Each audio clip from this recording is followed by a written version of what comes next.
السلام عليكم، مرحبا بكم في قناة هند بيتي. وكالعادة شاركت معكم جولة في حديقة الألعاب بالسندباد. فهنا ألعاب خطيرة جدا، وبغيتكم تشاهدوا معايا هذا الفيديو إلى الأخير باش تشوفوا دائما الجديد في القناة ديالي. بالنسبة للحيوانات فغتكون في الفيديو الموالي إن شاء الله. فهذا البارك كيشمل الألعاب وأيضا حديقة للحيوانات. أما الآن استعدوا للدخول معي إلى حديقة الألعاب المعروفة بالسندباد. فهذه هي البداية إن شاء الله، وأتمنى أن تستمتعوا معي في هذا الفيديو بهذه الصور الرائعة.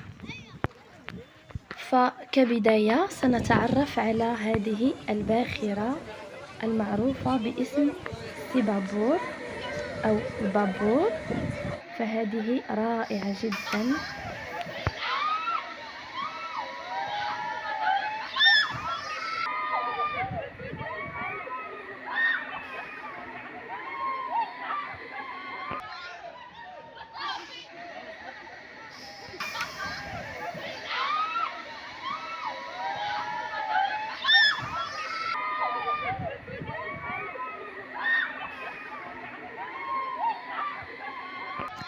كما سنمر إلى أخطر لعبة وهي الأفعوانية أو لعبة الثعبان.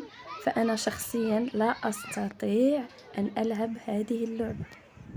في هذا الجزء لن أتكلم كي تسمعون كيف يصرخون من الخوف. هنا ستبدأ اللحظة الحاسمة والخطيرة.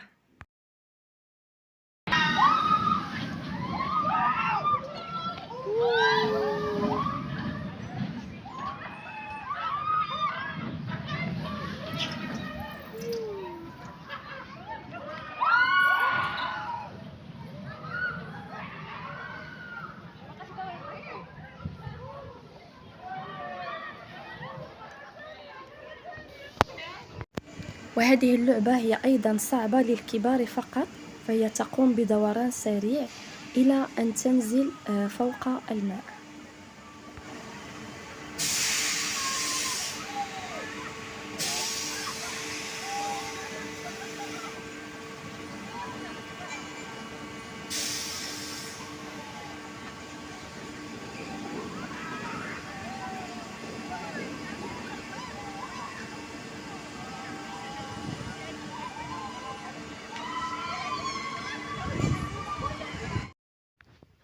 كما أن هذه اللعبة هي أيضا للكبار، فهي تصعد إلى فوق وتنزل بسرعة فائقة.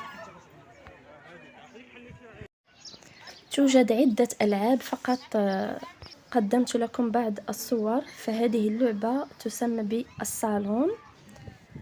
بالنسبة لهذه اللعبة يركبها الصغار والكبار. وهذه لعبة أيضا للكبار والصغار معا. والجميل في السندباد هي المناظر الطبيعية وفضاءات الشاسعة.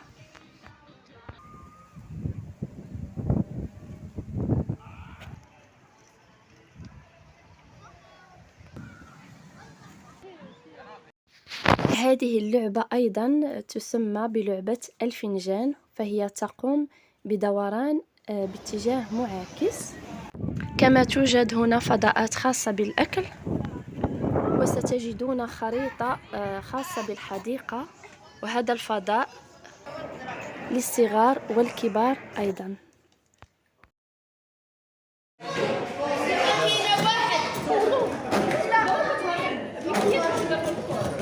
أضرب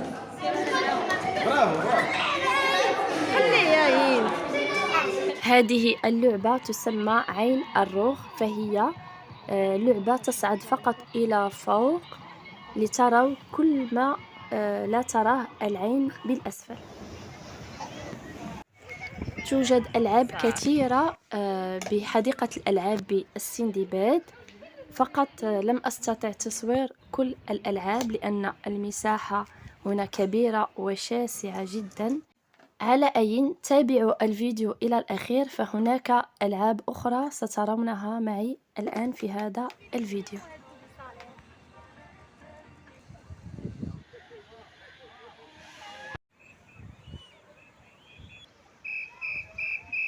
لن تحسوا بالملل في السندباد، فهناك عدة أنشطة.